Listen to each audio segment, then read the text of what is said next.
what brings people to do things that they would never themselves have thought that they were able to do it.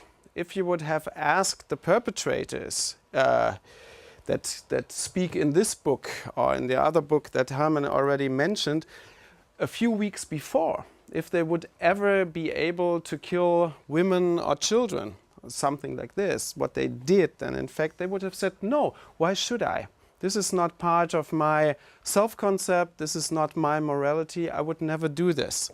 But strangely enough, people do it if they find themselves in a situation where they think that it makes sense to do it, although by their free will they won't do it. By their perception, you know, the one part of the whole process is already that they can distance themselves, their moral person, from what they do. But if we step back a little bit and just a few sentences about the most famous social psychologist experiment, the famous Milgram experiment on obedience. Most of you will know it, where people were, by some tricky setting, were forced to give other people at least faked electric shocks up to amount that that they would die after a certain phase of heightening the amount of these shocks. And the depressing result of this experiment was that 2/3 of the people would give deadly shocks to people that haven't done anything to them, and there was no personal commitment, and there was no formal situation where they should have followed an order. It was just a scientifically organized situation of an experiment, and even in this very low authoritarian situation, people, quite normal people by all psychological estimates, quite normal people found it reasonable to kill virtually other people by giving them these shocks. And this experiment was replicated in 11 countries. So it's not a cultural phenomenon that Americans like to give these deadly shocks, but it was replicated in the Netherlands, in Germany, in Arab countries, and wherever. The result is always the same. There's always a majority who would do this, who find sense in it. But I just mentioned this experiment because there was a single group that was most surprised about the result of this experiment. And this were the test persons themselves, because they were confronted with the potential of doing something that they would never have expected to do. And this is quite interesting, because we would be surprised if we find ourselves in a situation like this. Because if you look at the atrocities of the Holocaust or the Second World War, the extermination war that the Germans fought, and also what happened in Rwanda or happened in the post-Yugoslavian wars and all these things, we always have the immediate reaction, how can they do this? And I would never do this. So this is something like a psychological mode that we, of course, distance ourselves from these acts of perpetration, from these acts of violence. A kind of natural reaction, because we don't want to be like these people, and we want to identify with the potentiality that people like us are possibly able to do things like that. And this is okay, I think, because I think it's better that we imagine ourselves as people who are against violence and not liking it very much.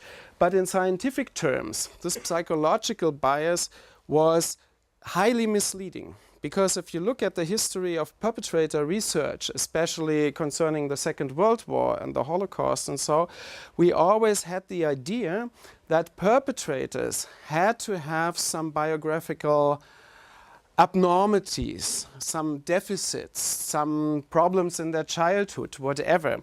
So that the ability to do acts of violence like this needs some kind of personal, psychological, biographical background. Otherwise, people won't do something like this. And the idea that is coming from this perspective that perpetrators are not normal is, of course, a deep trust in education. So the search for modes of education, Erziehung nach Auschwitz, as Adorno coined it, education after Auschwitz, that education and knowledge and things like that would prevent people from doing these things. But empirically, this proves unfortunately wrong, because the meanest and ugliest group of perpetrators in the process before the extermination in the camps, the shootings on the fields of Jews, the so-called Judenaktion, were guided by the so-called Einsatzgruppenleiter, and they all had doctoral degrees. And as we have a huge discussion in Germany now about fake doctoral degrees, they had real doctoral degrees. And there were two of them who had two, one in the humanities and one in the sciences. So they were highly educated people, and they were not these people who killed from the distance or simply only ordered people to do this, but did it also by themselves to show their men that they were able to do this. So education doesn't do that much. And individuality, biographies, psychological dispositions are not crucial to understand what people do under certain conditions, conditions of war, conditions of totalitarianism, and ordered or forced mass violent processes. The only thing that might be significant where personality comes into play is that these situations of war and violence open up room for persons who have some kind of sadistic tendencies or like to treat people badly or to torture people. So within these situations, the room for persons like this is bigger, is more open than under civic conditions, of course, and therefore they appear, for example, in the descriptions of victims, much more prominent than the ordinary men, because they are not so... They are not so obviously present in these most violent processes, and we have these ugly guys. And they appear in all kinds of movies about the Holocaust or books and novels and things like that as the natural born Nazis, the so-called Nazi-Scherge. This image is, of course, a very comfortable image because it helps us to think that these kind of atrocities are done by others. Nazi killers are other people than us. And therefore it was very likely for many decades that even in historical science, this kind of psychologically biased search for the perpetrator personality was dominating the whole research. Until, or although Raoul Hilberg already in the beginning of the 1960s says this can't be possible, because as all that we know is that the perpetrators come from all parts of society, from all regions, out of all ages, age groups and whatever, and also from other countries, as we know. So it is somehow not sufficient to look at personal biographies to explain these things. There must be something different. As Hermann already mentioned, I did a study that was published in 2005 in Germany on policemen who were part of these mass killings that I already mentioned, the Einsatzgruppenmorde. And it was significant that this group of people they were not natural born killers, because these people were relatively old when they did what they did, like between their 30s and 40s, which means they were socialized before the National Socialist regime.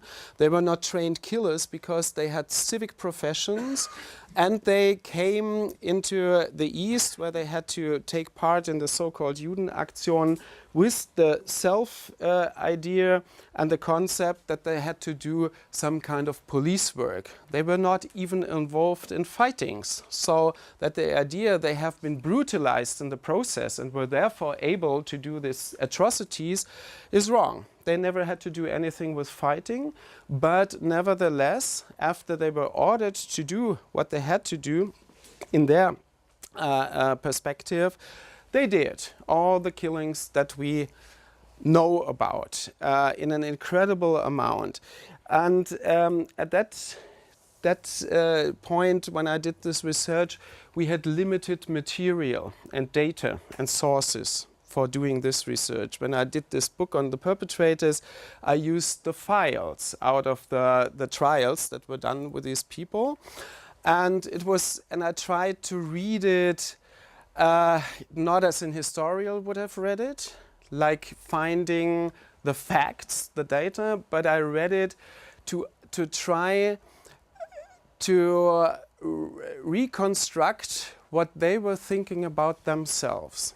Just to give you an example what I mean with it, there's one of those most brutal quotes out of these files, where somebody is sitting there in an interrogation with some state attorney and is reporting what he did. And he was part of the killing, but he was not accused. He was only heard as a witness for this.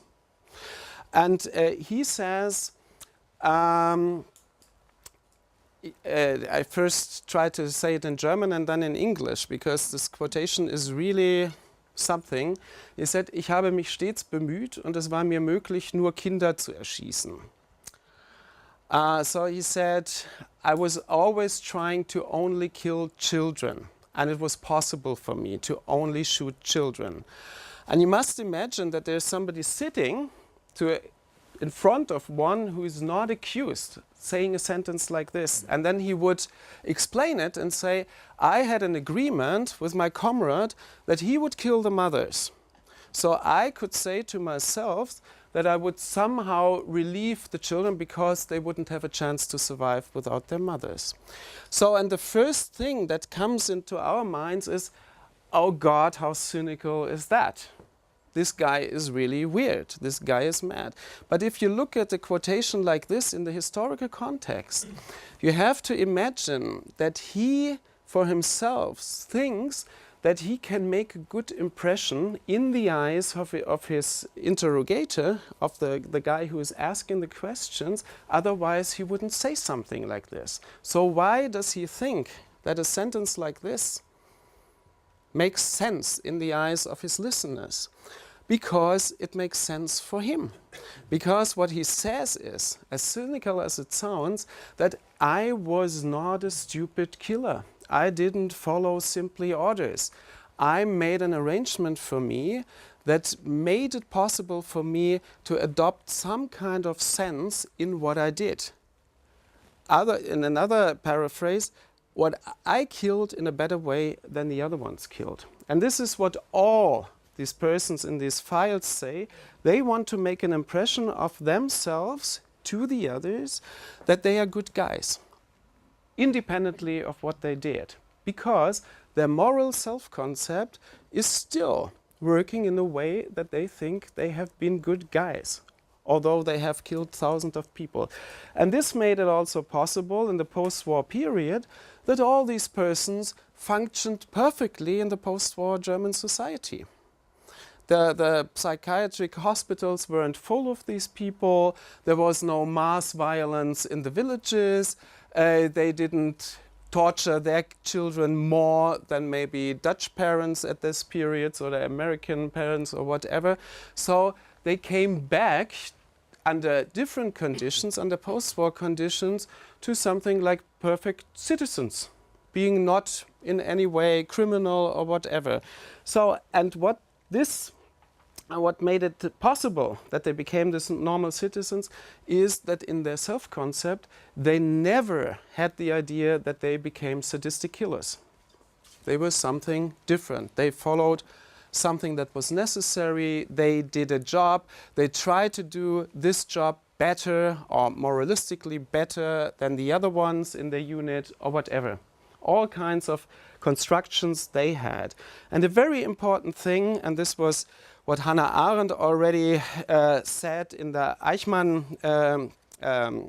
book, Eichmann in Jerusalem, that the construction, what the SS and also the Wehrmacht was able to apply to the minds of the perpetrators was that they were victims because they had to do a really awful work, something that was really cruel and was always interpreted and designed as a cruel, as a bad, as a dirty work.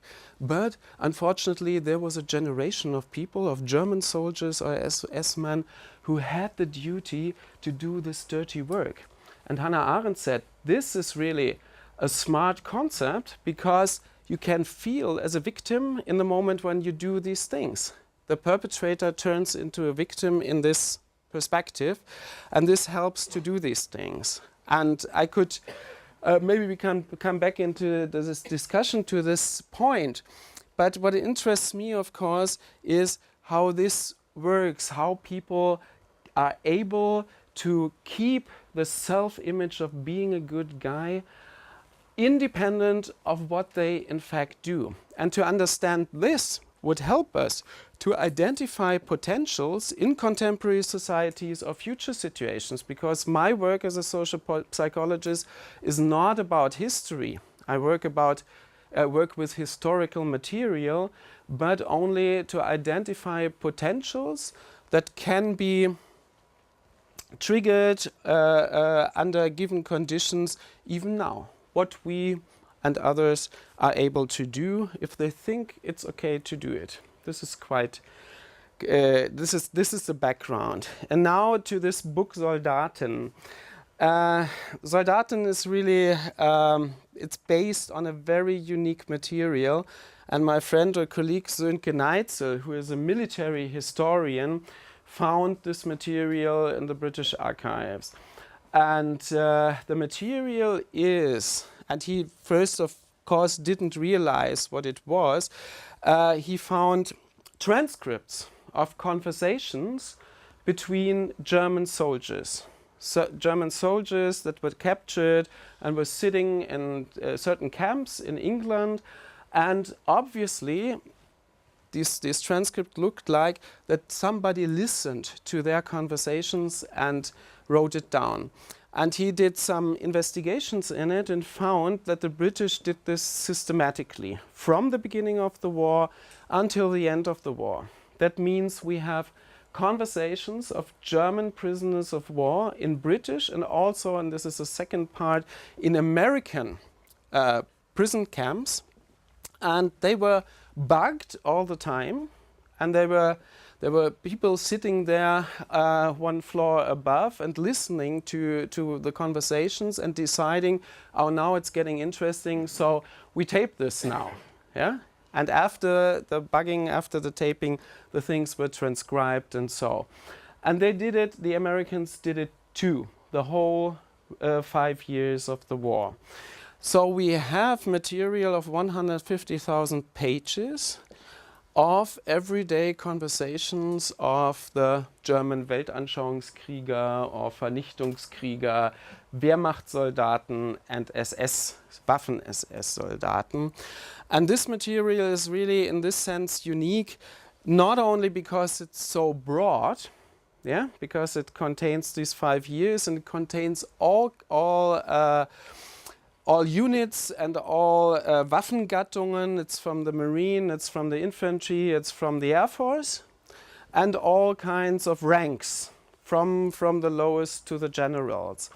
And this is one thing. So the richness of this material is really unique, but what makes it even more interesting is, and this is what Hermann already mentioned, is that normally we have very limited types of material to research or investigate the mindsets of people who did under certain historical conditions certain things, because everything we have is addressed to somebody. When people wrote letters from the front home, Of course, if it was a letter to the wife or to the mother or to the father, nobody would have reported rapings, for example.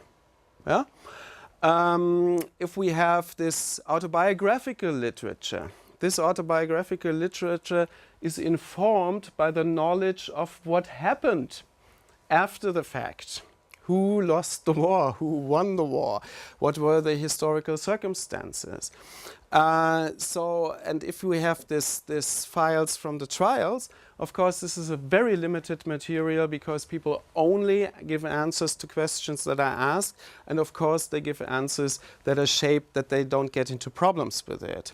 So all kinds of sources that we have are limited by these factors that they are addressed to someone, and or that they are informed by what happened. So, and if one knows how the war ends, he will have, of course, a very different position towards it, as in a situation, as in our cases, maybe somebody in the year 1941 who has been shot and then captured and sits in a British prison, he thinks the Germans will win the war. And this makes a complete different picture. And what is interesting for us in the interpretation, why people would do something, of course, the perspective they have of the whole situation and how it will go and how it will end is quite important. And in this material, we see a very clear shift from 1943 to 44, because then the German soldiers realize that it will be very difficult to win the war. And then the conversations change a little bit. But to give you an impression of this type of material, I will quote a bit. And unfortunately, I was too stupid to bring the British version of the book. I only have the German. So I will read the German, or we have only the Dutch. I can, maybe Herman only quotes the Dutch thing, and I will try to comment as far as I understand what is said then. Just to give you an idea what this kind of material is, I would like to ask you to, this passage. Schmid, hij spreekt. Ik heb een keer een verhaal gehoord over 2 snotneuzen van 15, zegt hij. Ze droegen uniformen en schoten er driftig mee, maar werden gevangen genomen. Ik heb ook gezien dat de Russen zo'n jonge knapen bij zich hadden, zelfs 12-jarigen die dan bij de muziek zaten bijvoorbeeld, ook in uniform. En we hadden een keer een Russisch muziekkorps. Wat een muziek dat maakte. Ik werd er sprakeloos van, er zat in die muziek iets verstilds, vol verlangen. Je zag die Russische verte voor je liggen. Het was geweldig, ik genoot ervan. In ieder geval, die jongens moesten daarna naar het westen lopen. Daarbij moesten ze op de weg blijven, maar bij de eerste de beste bocht proberen ze in het bos te verdwijnen. Meteen krijgen ze op hun donder. Ze zijn nog maar net uit het zicht, of ze sluipen weer van de weg af, hup, en ze zijn weg. Er wordt meteen een hele groep bijeengeroepen die naar ze op zoek moet. Die moeten ze alle 2 kunnen vinden. Die 2. Ze waren zo fatsoenlijk om ze niet meteen om het leven te brengen, maar ze hebben ze voor de 2e keer voor de regimentscommandant gebracht. Zij, die 2, hadden vanzelfsprekend hun leven verspeeld. Ze moesten hun eigen graf graven, 2 kuilen, en dan wordt de eerste doodgeschoten. Maar die valt niet in het graf, die valt voorover. Dan zeggen ze tegen de andere dat hij de eerste in het gat moet gooien, voordat hij er zelf in wordt doodgeschoten. Hij doet dat met een enorme grijns op zijn gezicht, zo'n snotneus van 15. Geen idee of dat nu fanatisme of idealisme was, maar het was in ieder geval een van de 2. Thank you. What is interesting with passages like this out of this transcript? I think what first appears as strange is that they talk about many different things at the same time. Like this central story with the 2 young guys that are shot, what we would coin as a war crime, what is reported here, which is not coined as a war crime in this context. And what is interesting is that they talk about cities, about music, about associations they had when they experienced this and that. So it's like everyday conversation where people have time to tell stories. And if you start telling stories, something pops up in your mind and you make this kind of additions and corrections and things like that. So this is an example for a kind of conversation that would never appear in historical data or files. And it gives a first impression of how the war is perceived by soldiers who are part of this war. And war is, of course, not perceived as as something that is full of all kinds of violence and atrocities or things like that. War is full. This is a quote from June 1942. These are two Air Force persons that are communicating with each other. But conversations about experiences of foreign countries are very broad in this material. How cities look like, how people behave, how beautiful the girls are, and things like literature, music, food, and all these things. It's like, you know, when people talk about where they spent their holidays last summer or something like this. And what makes it really puzzling and strange from our point of view is that these stories go along with the stories about extreme violence, mass crimes, whatever. So in the minds and perceptions of the soldiers, this goes all together. It's nothing unusual. And of course, it's nothing unusual for soldiers when they talk about what they do, like killing people, like preventing themselves from being killed.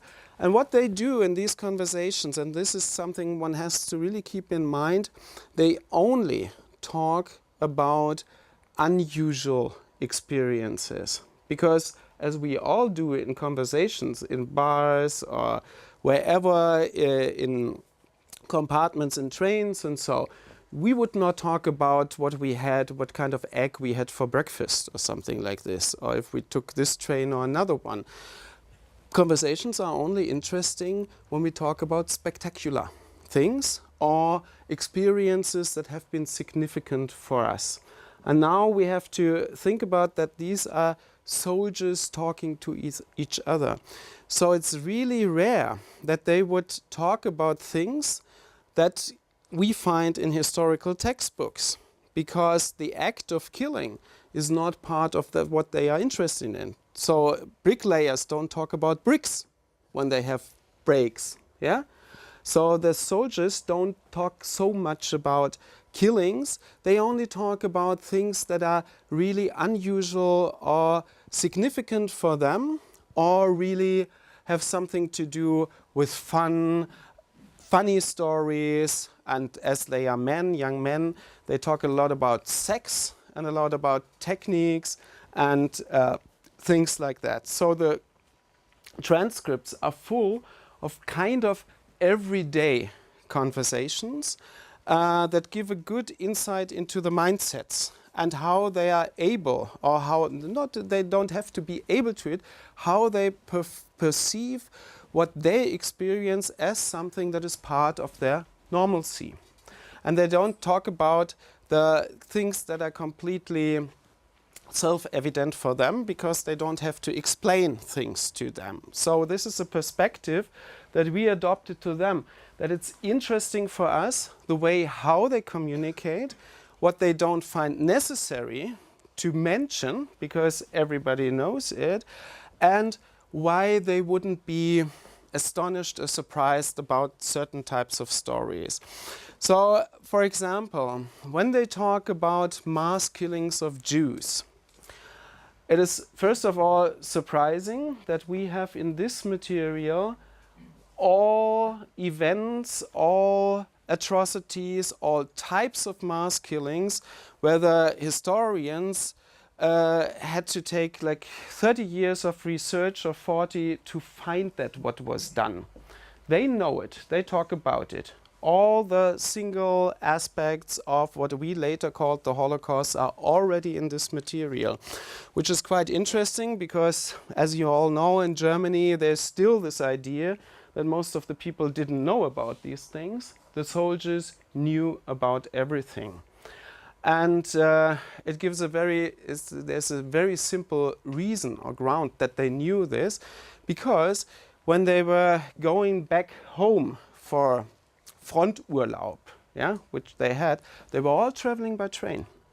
And all these people were traveling by trains, coming from different units, different regions and whatever. And these trains were like communicative units. So everybody was talking, where do you come from, what did happen there and then. So it's a huge communication process with these traveling back and forth.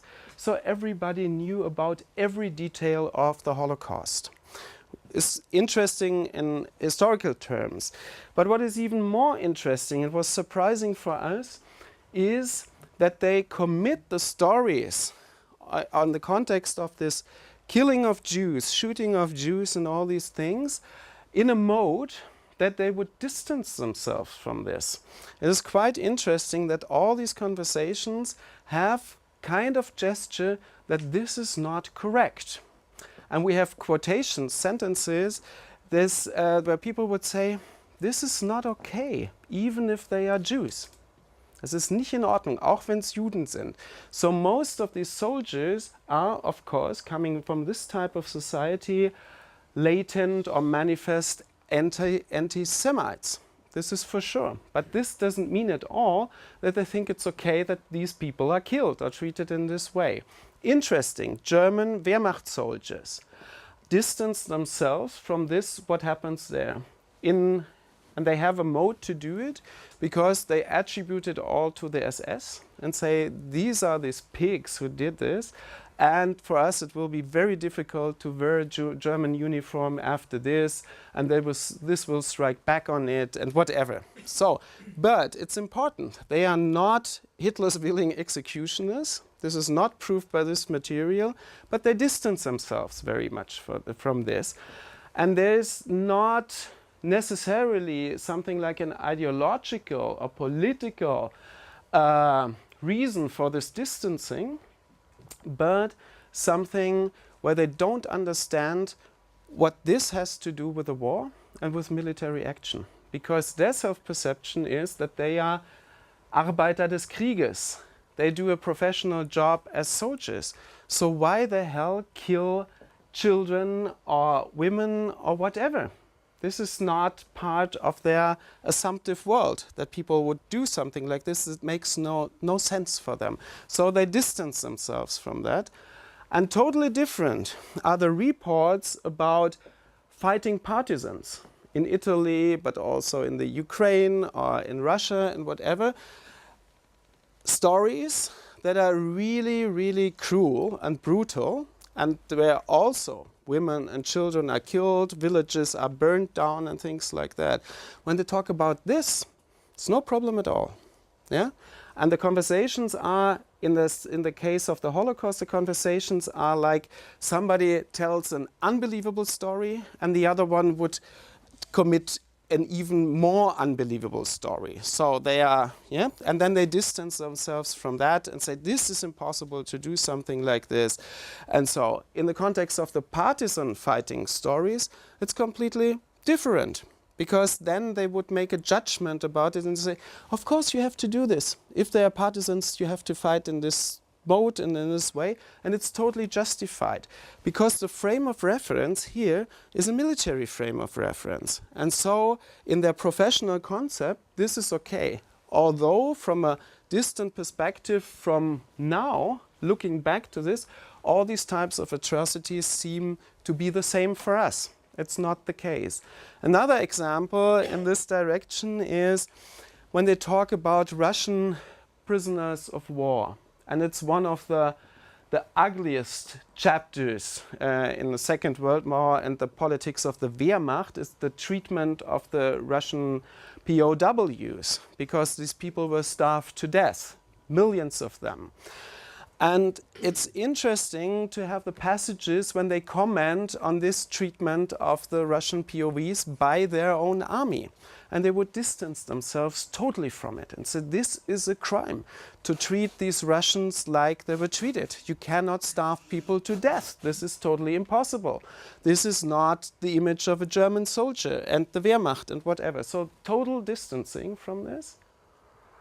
And on the other hand, they would tell stories like this with the two boys, where they would tell a story about that they fought and they were that they were successful with it and had a handful of Russian soldiers, and then they have the problem what to do with them, bring them back to the camp or whatever, so they kill them.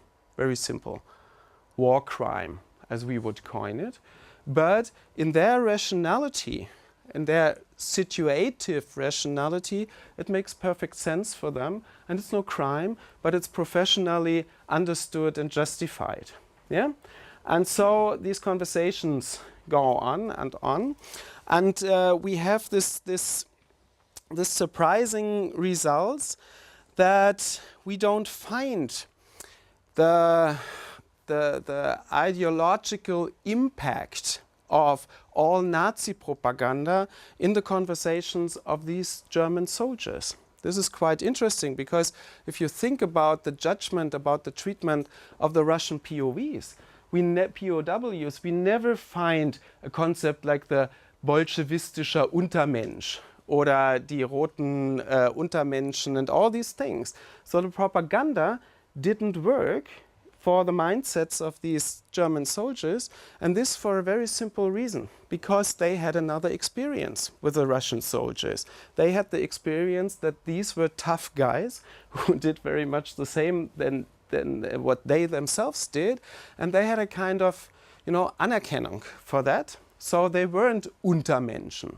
And also the experience with the villages and the towns and the music, whatever. It was something interesting for them, and not penetrated by the concept of Goebbels and all these propaganda attempts. Of course, there was something like a racist concept underlying the whole assumptive world they had in mind, also anti-Semitic, as I already said, but this is not a surprise taken the society where they come from. But this doesn't mean anything for what people do in a given situation. We all have stereotypes and prejudices and things like that, but this is very loosely correlated with decisions we make in given situations. Same with them.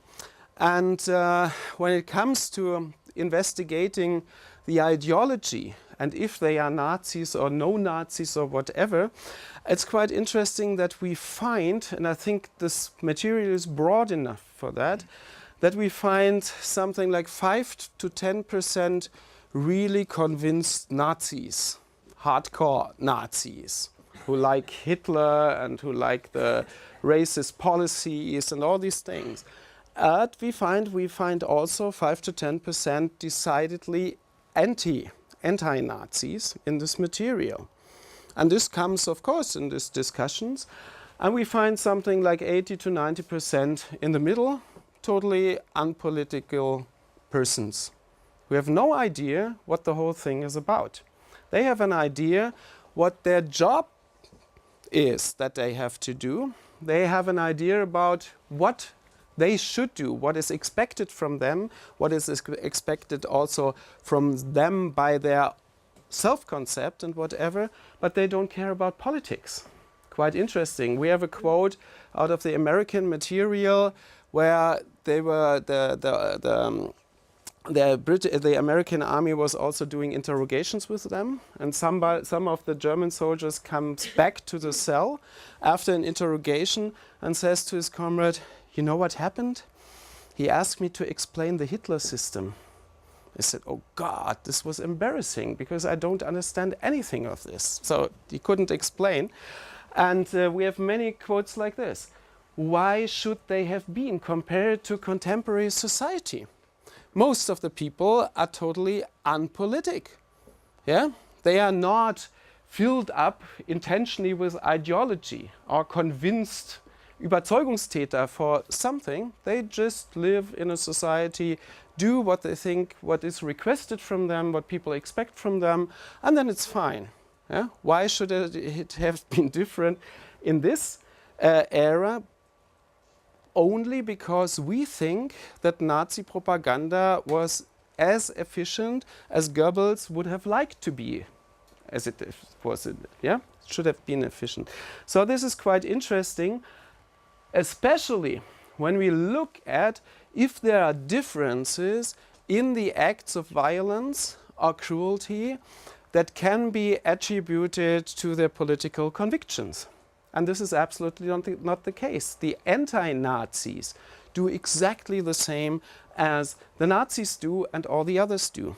Because the situative requirements in the situations of a fighting, or, and this is very important, in the group situation of what you do in a war, requires certain acts and certain perceptions of what is going on there, and this is completely independent of all things of ideology. We made also comparisons to Japanese soldiers, Italian soldiers, and so as far as our material allows it, and we don't find really differences. And we think we wouldn't even find differences in the concrete acts of performing violence in the context of war, even with contemporary situations like in Afghanistan or the Iraq War or whatever. As soon as it comes to the work of violence and killings, they all do the same. And maybe afterwards they would have different judgments about it. Maybe then there are these differences, but not in the performance itself. And then another thing that is interesting, and then maybe I stop and we go into the discussion, is that we have passages in this material that show us that it's not even consistent if we have a Nazi, that he has a consistent worldview, or an anti-Nazi who has a consistent worldview. And I have one quote here that is really, it should be on page like 283 or something, Welzer, or 287. This one. I think it's this one. Yes. Yeah. It's Yes, this one. yeah, but important is this part then. But you can make the whole, because it's a political conversation. It starts between two. I don't know what they were. Some officers, Welzer and Bastian. Welzer. Van meet af aan, dus talking about the Nazis. Van meet af aan, vanaf 1933 hebben de Nazis de oorlog voorbereid, dat is duidelijk. En al hebben ze 100 keer in hun toespraken gezegd, wij willen geen oorlog, vragen te moeders, vragen te gewonden, zoals Adolf zei, Adolf Hitler. Ik denk toch dat het gelogen is. Die heeft gelogen, die man. Die heeft zo vaak gezegd dat hij geen oorlog wil. Bastian. Man, ik zei altijd, maar waar praat hij daarover? Het is toch heel duidelijk dat we beslist geen oorlog willen. Duitsland, dat we helemaal niet in staat zijn om oorlog te voeren. We willen dat niet. Welzer. Hij heeft het precies andersom bedoeld toen hij dat zei. Hij wilde wel de oorlog. Als ik dat dan zo hoor, hoe die over elkaar over en weer de schuld geven van de oorlog, dat is toch komisch. Hitler is maar al te bekend door zijn gewelddaden, zijn SA, zijn SS. Die hebben immers alles via knokpartijen voor elkaar gekregen. Hitler zegt toch ook nationaal socialisme is strijd. Bastian, strijd, ja. Dus houden ze nooit op met vechten. Het is eeuwige strijd, eeuwig knokken. Het individu is niks, het vaderland is alles. En die hebben gewoon tegen elkaar gezegd, we gaan die klootzakken van 1919 eens laten zien wat er van Duitsland te maken valt. Je kunt zeggen wat je wilt, maar Hitler is een excentriekeling. Je kan alleen een mens met stalen zenuwen doen, een doordrammer die niet aan verliezen denkt. Een ontwikkeld mens zou er niet aan zijn begonnen. Bastian, wat er ook van is, waar de nationale socialisten met ons naartoe willen, dat is mij niet duidelijk. Die smeerlap in zijn bruine hemd. So this is a conversation, of course, where we would think these guys are anti-Nazis. They are not Nazis at all, and they would not share the worldviews and the political convictions and things like that. And the next part of this conversation is the following. Bastian, ja, je weet het niet, hè. Veel is goed, dat moet ik toegeven. Met de Joden, dat is in orde. De rassenkwestie is helemaal niet zo slecht. Welzer. Ja, de rassenkwestie is prima. Het Jodenvraagstuk, zeker de wet ter bescherming van Duits bloed. Die wet is prima, echt waar. So, and then they continue with the anti-Nazi dialogue, yeah? So there's like an insert in it, yeah, where they would say, okay, the whole politic is really bad, but exactly this point is quite good. So, it's a misperception that we have when we try to interpret these historical circumstances and mindsets of people to think that they have consistent worldviews, which is also misleading because nobody has a consistent worldview except some radical politicians or other kind of pathological cases. But normally we are all able to keep very different perspectives in our minds at the same time, depending on what is at stake in the moment. Yeah? When we look at whatever, all kinds of contemporary problems, we would find ourselves, depending on the people we are talking to, or the professional or private situation that we find ourselves in, with different perspectives on this. Yeah? And never something like this, like a consistent worldview, and schon gar nicht, überhaupt nicht, and correlation between these worldviews and what we do. This is all very different, and this is the same with these soldiers, and this material shows this brilliantly. And therefore, to sum it up, we learned by interpreting this data that our perception of how mass crimes are committed and how they are performed and how they are interpreted by the perpetrators are totally different things. It is completely without any doubt that the German Wehrmacht was involved in the Holocaust and in all kinds of war crimes. But this is another thing as what the soldiers who have knowledge of these things or are involved by themselves have what their perception towards these things is. This is not the same. So it's misleading to think that the ability to commit awful crimes and to do all kinds of atrocities has necessarily anything to do with personal convictions. It is possible to do these things without a personal interest. It is sufficient to see it as something that is expected from them in the specific role they have. And the role of a soldier is, of course, fighting, using violence, follow orders, things like that. So I think there's much to discuss, and we have some time to discuss it, but maybe as a little overview, it might have been interesting for you. Thank you very much.